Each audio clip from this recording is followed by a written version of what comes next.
तो आज हम एक ऐसी कहानी में उतरने वाले हैं जो सिर्फ वीरता की नहीं है, बल्कि ये एक ऐसी अदम्य इच्छा शक्ति और प्रतिरोध की गाथा है जो आज एक किंवदंती बन चुकी है। 208 किलो। ये वजन सुनकर ही थोड़ा झटका लगता है ना? और ये सिर्फ लोहा नहीं था, ये था महाराणा प्रताप के कवच, भाले और उनकी तलवारों का कुल वजन। जरा सोचिए उस योद्धा के बारे में जो ये सब पहनकर युद्ध के मैदान में उतरता था। ये उनके असाधारण बल और उनके दृढ़ संकल्प का, कह सकते हैं, पहला सबूत है। तो चलिए अब जरा कहानी में और गहराई से उतरते हैं। बात है 16वीं सदी की। उस दौर की कल्पना कीजिए जब शक्तिशाली मुगल साम्राज्य का सूरज पूरे हिंदुस्तान पर चमक रहा था और लगभग हर छोटी बड़ी रियासत उसके सामने सिर झुका चुकी थी। देखिए, सम्राट अकबर का शासन तेजी से फैल रहा था और एक एक करके लगभग सभी राजपूत राज्यों ने मुगल संप्रभुता को मान लिया था। अब नतीजा ये हुआ कि 1572 आते आते मेवाड़ इस विशाल साम्राज्य के सामने अपनी लड़ाई में बिल्कुल अकेला खड़ा रह गया। लेकिन मेवाड़ और उसके शासक यानी सिसोदिया राजवंश, उनकी मिट्टी ही कुछ और थी। कह सकते हैं कि उनके खून में प्रतिरोध का एक लंबा इतिहास दौड़ता था। उनकी आज़ादी और सम्मान की जो भावना थी ना, वही वो आग थी जो उन्हें बाकियों से बिल्कुल अलग करती थी।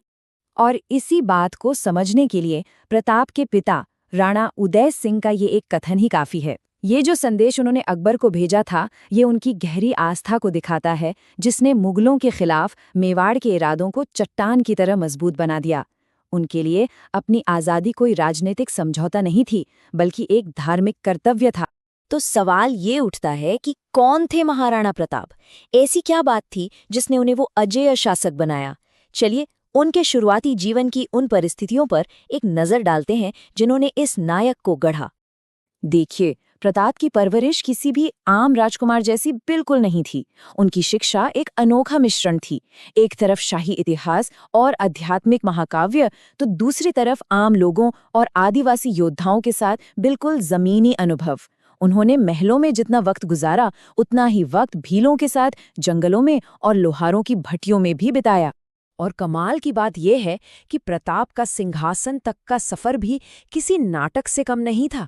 हुआ ये कि यहाँ मेवाड़ के सरदारों ने एक बहुत बड़ा और असाधारण फैसला लिया। उन्होंने दिवंगत राजा की व्यक्तिगत इच्छा को एक तरफ रखकर योग्यता को विरासत से ऊपर चुना और सिंहासन पर बैठते ही उन्होंने ये प्रतिज्ञा ली। अब ये कोई मामूली वादा नहीं था, ये उनके जीवन का एकमात्र मिशन बन गया था कि जब तक मेवाड़ पूरी तरह आज़ाद नहीं हो जाता, तब तक कोई आराम नहीं, कोई ऐशो आराम नहीं। तो अब हम कहानी के उस हिस्से में पहुंचते हैं जहां तनाव अपने चरम पर था और एक बड़े सैन्य टकराव की नींव रखी जा रही थी।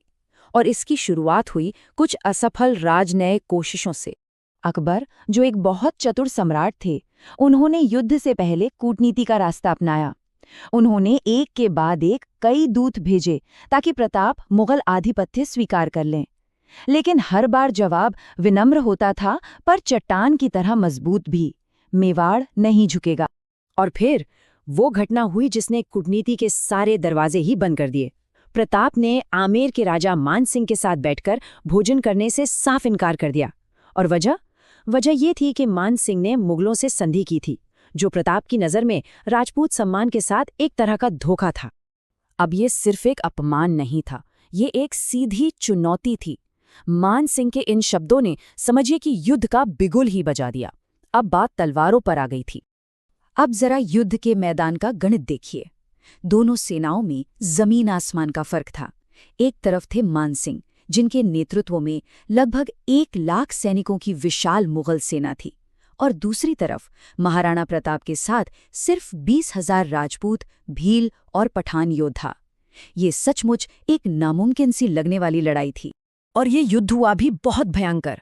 मेवाड़ की सेना ने इतनी बहादुरी से लड़ाई की कि एक वक्त पर मुगलों को लगभग पीछे धकेल ही दिया था।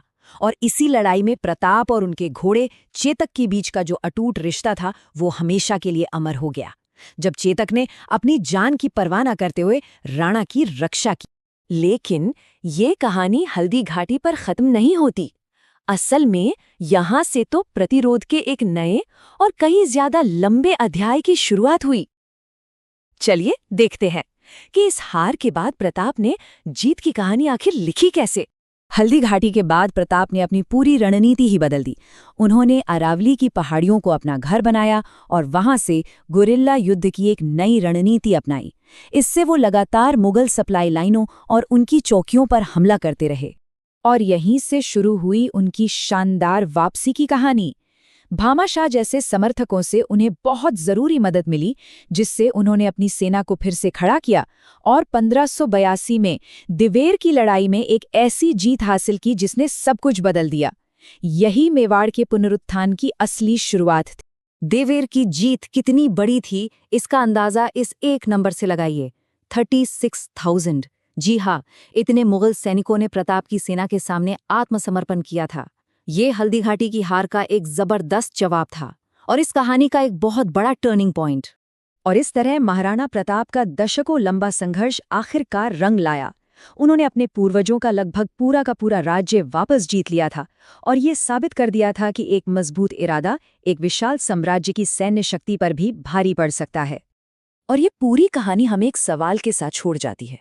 आखिर प्रतिरोध की किसी कहानी में ऐसा क्या होता है कि वो सदियों तक जीवित रहती है? शायद इसका जवाब प्रताप के जीवन में ही छिपा है, सम्मान, स्वतंत्रता और वो भावना जो कभी हार नहीं मानती।